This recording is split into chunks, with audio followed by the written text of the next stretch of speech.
شهد الزبير بن العوام جميع الغزوات والمشاهد مع النبي محمد صلى الله عليه وسلم.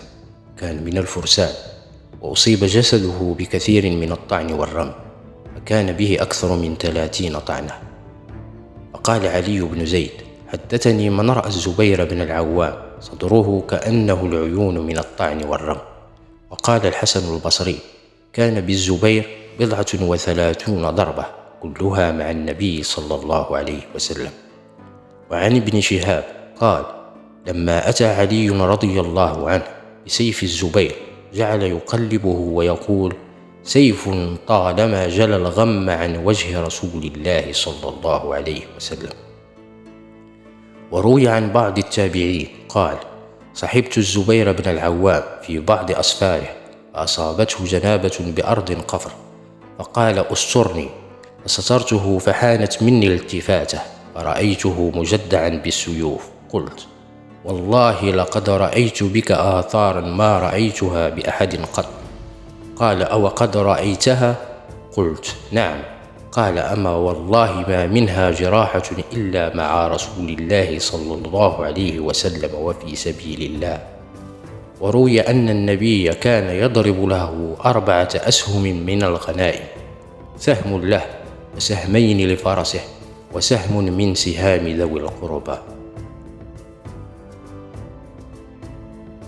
لما خرج النبي محمد صلى الله عليه وسلم والمسلمون من المدينة المنورة ليوم 12 من شهر رمضان في السنة الثانية للهجرة إلى بدر، وكانوا 11 و300 رجل، دفع النبي لواء القيادة العامة إلى مصعب بن عمير العبدري القرشي، وكان هذا اللواء أبيض اللون.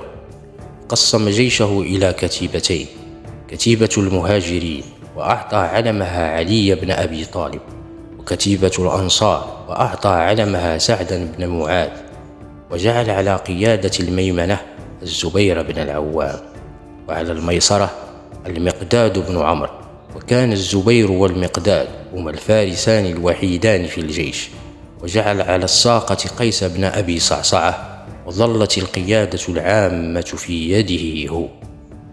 ولكن بلغ أبا سفيان خبر مسيرة النبي صلى الله عليه وسلم بأصحابه من المدينة المنورة بقصد اعتراض قافلته واحتوائها، فاستطاع الإفلاس وتحويل مسارها إلى طريق الساحل. ولما علمت قريش بخبر تعرض المسلمين للقافلة خرجوا لملاقاة المسلمين. وكان قوام جيش قريش نحو 1300 مقاتل في بداية سيره، وكان معه 100 فرس و600 درع. أرسل النبي عليا بن أبي طالب، الزبير بن العوام، وسعد بن أبي وقاص في نفر من أصحابه إلى ماء بدر ليأتوا له بالأخبار عن جيش قريش، فوجدوا غلامين لقريش يستقيان للجيش، فأتوا بهما إلى النبي صلى الله عليه وسلم وهو يصلي، فسألوهما فقالا: نحن سقاة قريش، بعثونا لنسقيهم من الماء. فكره القوم خبرهما، ورجوا أن يكونا لأبي سفيان، فضربوهما. فلما أطلقوهما قالا: نحن لأبي سفيان، فتركوهما. وركع النبي صلى الله عليه وسلم، سجد سجدتين ثم سلم، فقال: إذا صدقاكم ضربتموهما، وإذا كذباكم تركتموهما، صدقا والله إنهما لقريش. وقال لهما: أخبراني عن جيش قريش. فقالا: هم وراء هذا الكتيب الذي ترى بالعدوة القصوى. فقال لهما: كم القوم؟ قال: كثير. قال: ما عدتهم؟ قال: لا ندري. قال: كم ينحرون كل يوم؟ قال: يوما 9 ويوما 10. فقال النبي صلى الله عليه وسلم: القوم ما بين 900 و1000. قتل الزبير في غزوة بدر عبيدة بن سعيد بن العاص، فيقول: لقيت يوم بدر عبيدة بن سعيد بن العاص وهو مدجج لا يرى منه إلا عيناه، وهو يكنى أبا ذات الكرش، فقال: أنا أبو ذات الكرش. حملت عليه بالعنزة فطعنته في عينه فمات. وأصيب الزبير بضربتين في غزوة بدر، فعن عروة قال: كان في الزبير 3 ضربات، إحداهن في عاتقه، إن كنت لأدخل أصابعي فيها. ضرب 2 يوم بدر، وواحدة يوم اليرموك. وكان الزبير يلبس عمامة صفراء يوم بدر، فنزلت الملائكة وعليها عمائم صفر، فقال النبي صلى الله عليه وسلم: إن الملائكة نزلت على سيماء الزبير.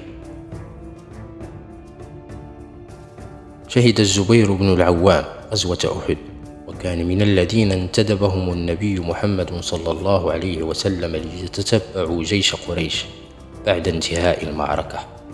فعن عائشة قالت لعروة: يا ابن أختي، كان أبوك منهم الزبير وأبو بكر، لما أصاب رسول الله صلى الله عليه وسلم ما أصابه يوم أحد وانصرف عنه المشركون، خاف أن يرجعوا، قال: من يذهب في إثرهم؟ فانتدب منهم 70 رجلا، قال: كان فيهم أبو بكر والزبير.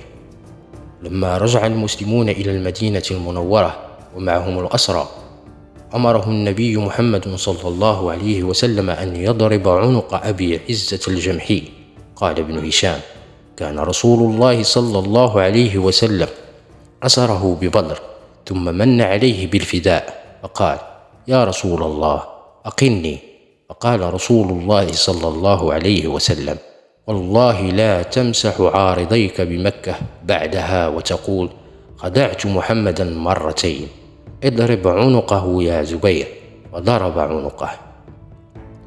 وكان من أخبار الزبير يوم أحد عاقبته للصحابي أبي دجانة، حيث أخرج النبي محمد صلى الله عليه وسلم سيفا فقال: من يأخذه بحقه؟ فقام إليه الزبير فلم يعطه إياه، وأعطاه أبا دجانة. فيقول الزبير: وجدت في نفسي حين سألت رسول الله صلى الله عليه وسلم السيف فمنعنيه، وأعطاه أبا دجانة. وقلت: أنا ابن صفية عمته ومن قريش، وقد قمت إليه وسألته إياه، قبله فأعطاه أبا دجانة وتركني، والله لأنظرن ما يصنع. فاتبعته فأخرج عصابة له حمراء فعصب بها رأسه، فقالت الأنصار: أخرج أبو دجانة عصابة الموت. وهكذا كانت تقول له إذا تعصب، فخرج وهو يقول: أنا الذي عاهدني خليلي، ونحن بالسفح لدى النخيل، ألا أقوم الدهر في الكيول، أضرب بسيف الله والرسول. فجعل لا يلقى أحدا إلا قتله. وكان في المشركين رجل لا يدع جريعا إلا ذفف عليه، فجعل كل منهما يدنو من صاحبه.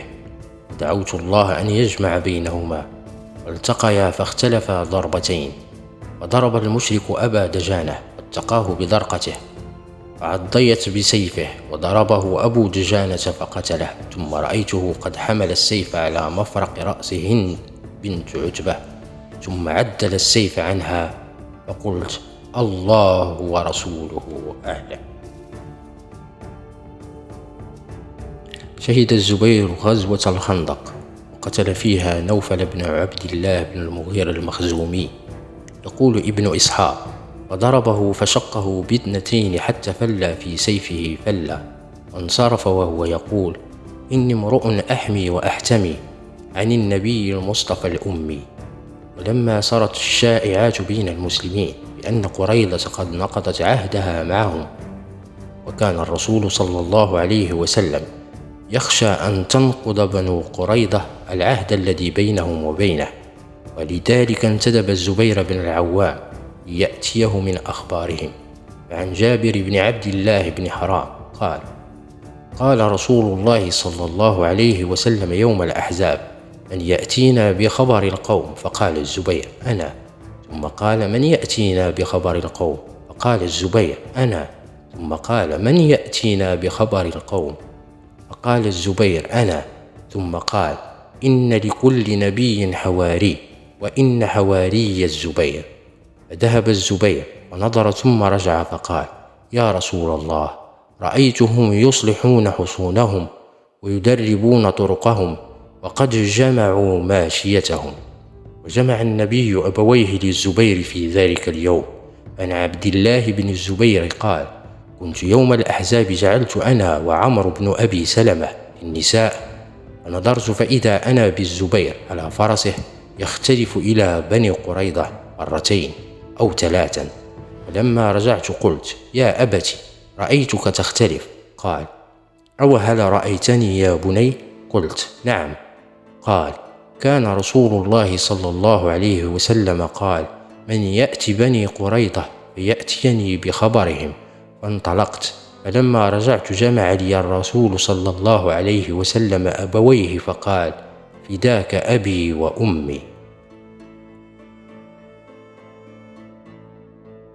شهد الزبير غزوة خيبر، وقتل فيها ياسر بن أبي زينب اليهودي أخا مرحب.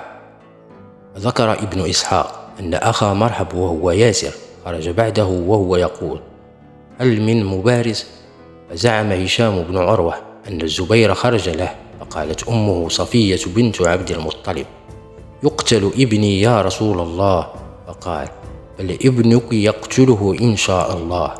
فالتقيا فقتله الزبير. فكان الزبير إذا قيل له: والله إن كان سيفك يومئذ صارما، يقول: والله ما كان بصارم ولكني أكرهته. كان الزبير بن العوام ممن أرسلهم النبي محمد صلى الله عليه وسلم مع علي بن أبي طالب ليمسكوا بالمرأة التي كانت تحمل رسالة حاطب بن أبي بلتعة. فذهب علي والزبير والمقداد فأمسكوا بالمرأة في روضة خاخ على بعد 12 ميلا من المدينة، وهددوها أن يفتشوها إن لم تخرج الكتاب، سلمته لهم. ولما دخل المسلمون مكة كان الزبير حامل أحد رايات المهاجرين الثلاث في فتح مكة، حيث جعل النبي صلى الله عليه وسلم خالد بن الوليد على الميمنة، وجعل الزبير على الميسرة، وجعل أبا عبيدة على البياضقة. وكانت راية الأنصار مع سعد بن عبادة. لما مر بأبي سفيان قال له: اليوم يوم الملحمة، اليوم تستحل الحرمة، اليوم أذل الله قريشا. فلما حاذ الرسول صلى الله عليه وسلم أبا سفيان قال: يا رسول الله، ألم تسمع ما قال سعد؟ قال: وما قال؟ فقال: كذا وكذا. فقال عثمان وعبد الرحمن بن عوف: يا رسول الله، ما نأمن أن يكون له في قريش صولة. فقال الرسول محمد صلى الله عليه وسلم: بل اليوم يوم تعظم فيه الكعبة، اليوم يوم أعز الله فيه قريشا. ثم أرسل إلى سعد فنزع منه اللواء ودفعه إلى ابنه قيس بن سعد بن عبادة. وقيل أن اللواء لم يخرج عن سعد، وقيل بل دفعه إلى الزبير. ونصب الزبير راية الرسول محمد صلى الله عليه وسلم بالحجون عند مسجد الفتح، وضرب له هناك قبة، فلم يبرح حتى جاءه الرسول صلى الله عليه وسلم، فقال له العباس بن عبد المطلب: يا أبا عبد الله، أها هنا أمرك رسول الله صلى الله عليه وسلم أن تركز الراية؟